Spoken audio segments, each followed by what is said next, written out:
Hello, my people. How on a day is guy Casey Jaffed Mida. The truth is this: Mr. Alex Onyema, the CEO of this APIS airline, the man really doing a great job for Nigeria. But I'm sorry, just because where he came from, because he's an Igbo man. That's why. Anyway, for this NDL, this program they did, Mr. Alex Onyema make a very powerful speech. And I want you to watch that speech. I want you to listen. Not that just he's saying, he said, and tell them what to do to remedy all these things that is happening in Nigeria. But the truth is that, who will listen to him? I want you to watch it. I don't want to waste your time. Just cool down. It's long, but listen to what he said. Watch it. Share, like, comment also, so that others will view it. Thank you. That we are in a nation where the entire country, more than ever, has been polarized along ethnic, religious, and regional lines. No country can make any headway in this kind of situation. Nigeria is the envy of so many nations in this world. Very resilient people. We are sitting on wealth in this country. Nigerians have no reason to be involved in the Jaguar syndrome that has become the order of the day, to places that we think we should have been better than.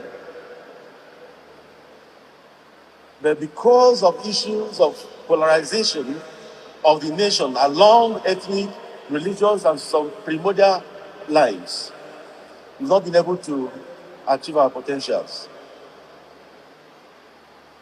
Do we actually believe in the nation Nigeria? Do we actually place Nigeria first before our tribes? No. Why have I said, or why do I say that ethnic nationalism or tribal nationalism or regional nationalism or whatever you call it, why am I saying that it become our bane? Take for instance, the fight against corruption. All I need to go scot-free in this country, even if I steal the entire nation, even steal your future and your great-grandchildren's future, is for me to whip up ethnic sentiments, and my tribal elements will support me. Oh, it's our own. And it is dead. Nobody says anything again. We cannot continue like this as a nation. These things are not helpful in the economic growth of this country in so many ways. There's no unity of purpose. Have you thought of if this situation is not existing in this country, where this country would have been today? It means there will not be anything like federal character. There will not be anything like quota system. There will not be anything like mediocrity being foisted and forced on everyone. Because they're not thinking like a one nation we are supposed to be. If we think that way, we don't care about where your president comes from.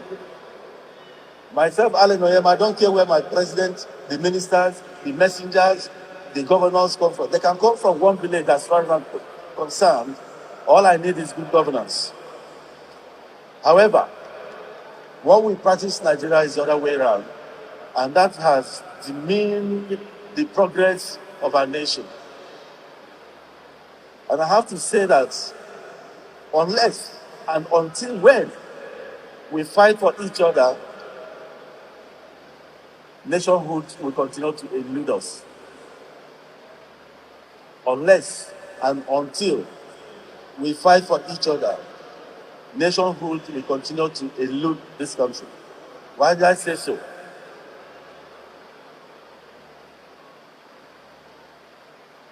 Take, for example, Nigeria is a multicultural entity. In a multicultural nation like Nigeria, the worst thing you can do to yourself is to allow the components of that entity to be fighting for themselves for whatever belongs to them or what they should get. Once you do that, you're creating a very huge problem that may consume that particular nation. What we need is to fight for each other.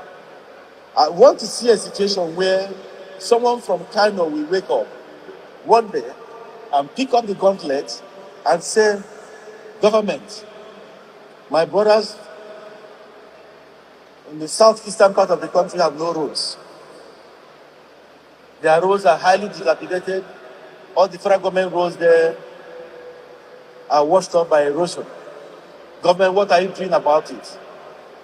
This is somebody from Kano fighting for the man in the southeast. Do you know the extent that we do to touch the hearts and minds of people from that section of the country? Imagine someone from the southeast picking up a fight with the federal government. Our brothers and sisters in the northern part of the country, they need irrigation. They need dams to, irrigate their farms. Let somebody from the southeast pick up that fight and be fighting for the northern part. Imagine what that would do with the minds and hearts of our northern brothers.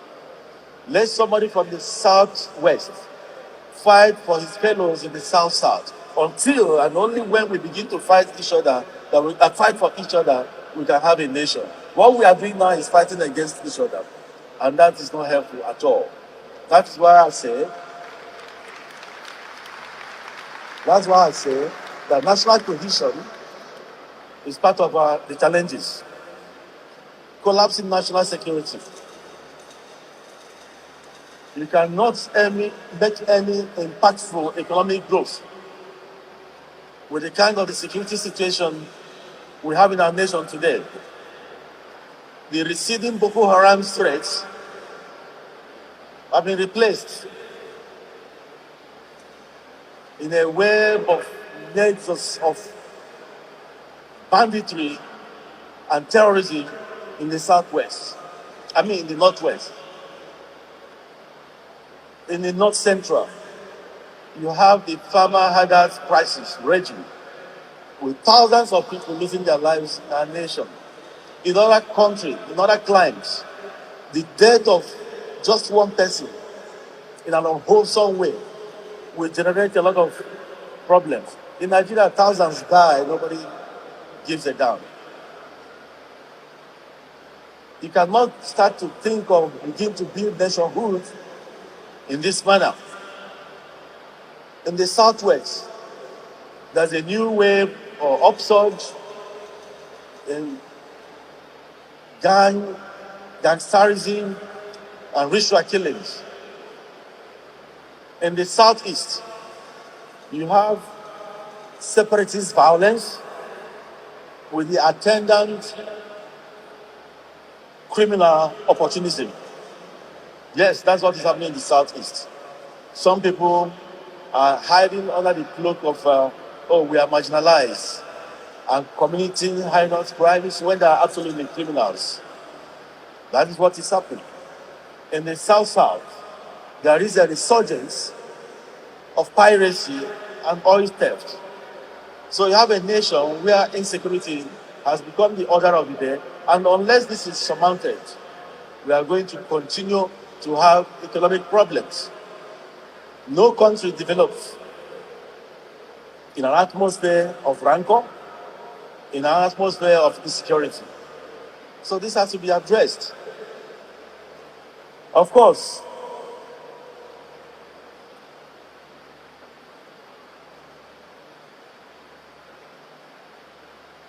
you have to start thinking about the ease of doing business in Nigeria. When the lead speaker spoke, he talked about airpeace. The ease of doing business in Nigeria is zero. absolutely non-existent. In your neighboring country like the Republic of Benin, if you're bringing in any good into that country, you know for sure that within 48 hours, your goods will be cleared. In Nigeria, you're not certain when. Let me take aviation, for instance, where I belong. There's what is called AOG, that is aircraft on ground. Aircraft on ground means a situation where there's a technical problem with an aircraft. Maybe something goes south in an aircraft and you need that part, and you discover that in your technical stores, you don't have that part. You need to import it. All over the world, AOG situations are treated like a matter of life and death. The aircraft is treated like a living being. All over the world, when your AOG part comes into any country, as long as that spare part is ordered under AOG, anywhere in the world, custom will not stop you. They only take your details and allow you to go because that plane must get up. Then you later come and settle. In Nigeria, your AOG part will arrive. Maybe in the next 3 weeks, you're still talking about it. And the aircraft is grounded with passengers suffering all over the place.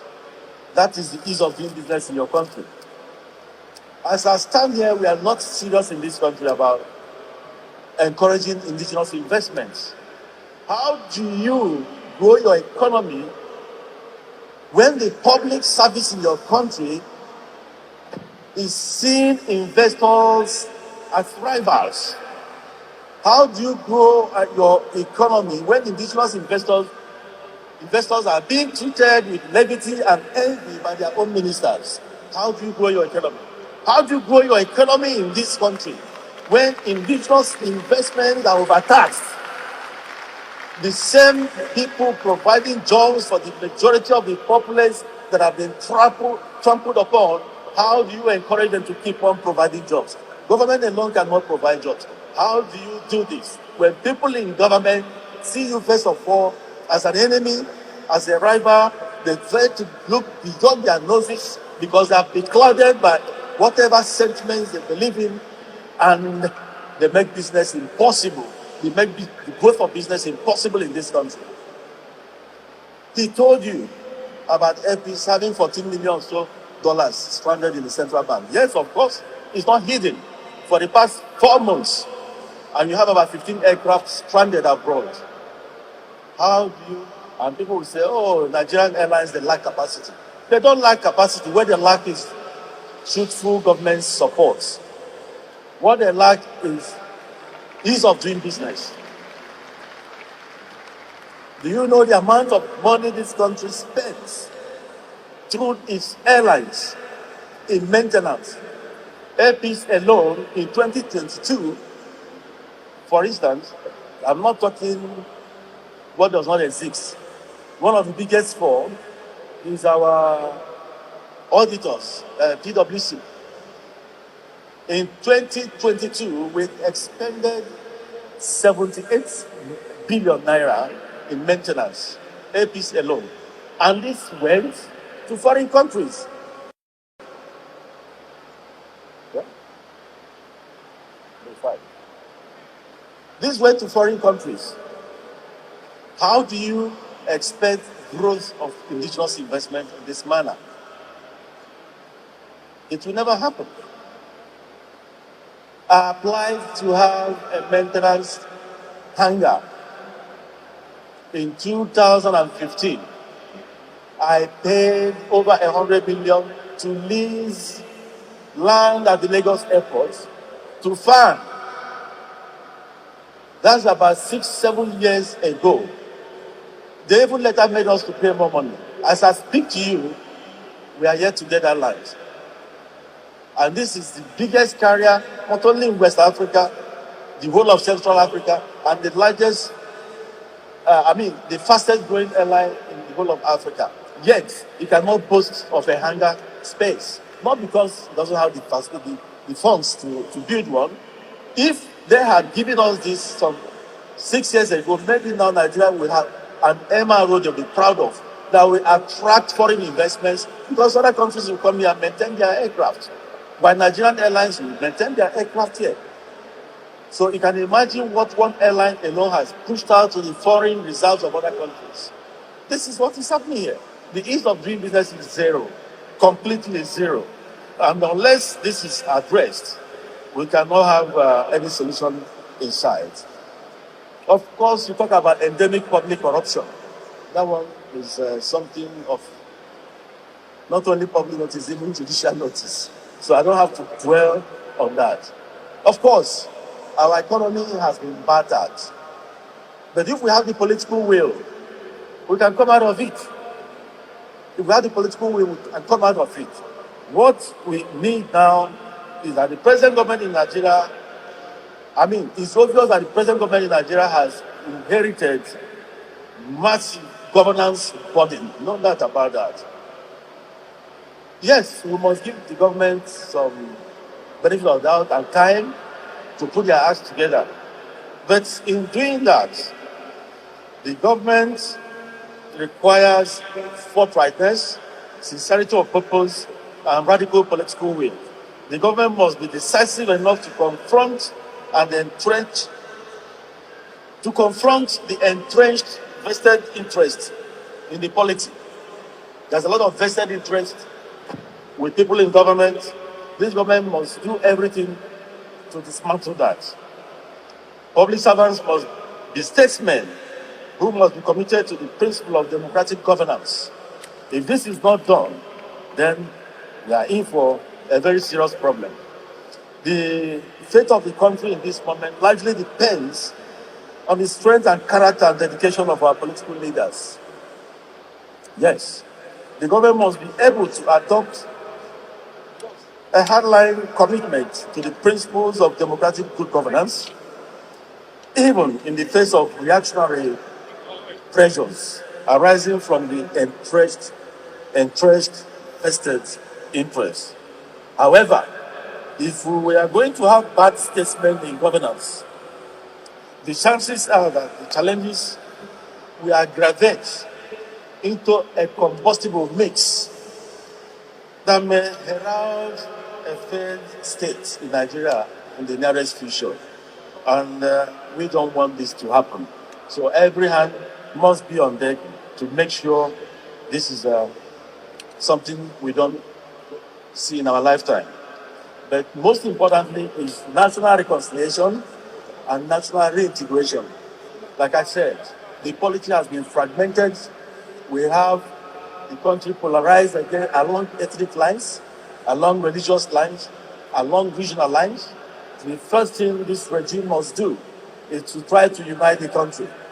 You don't even need a national conference now, because we discovered that national conference also is good, but sometimes it's also a job for the boys. We have enough in the constitution of the country if it is properly and truthfully implemented. What we need now is a situation whereby the government, through its acts, will unite this country. What we need now is to have a nation where people look at each other as people from the same God, people that belong to the same human community, and that can start with the appointments you make, with the pronouncements you make, with the decisions you take as a government.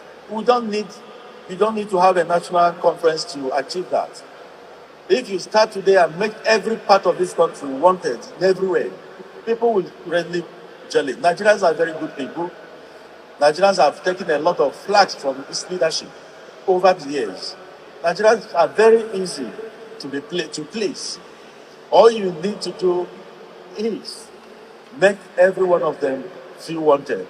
Ladies and gentlemen, if we start talking about the ills or whatever happens in this country today, we remain here till, in fact, next year. The thing we need to do, are living with this world, unless and only when we begin to fight for each other as brothers and sisters of one nation, coming from one God, there will be no Nigeria. Thank you.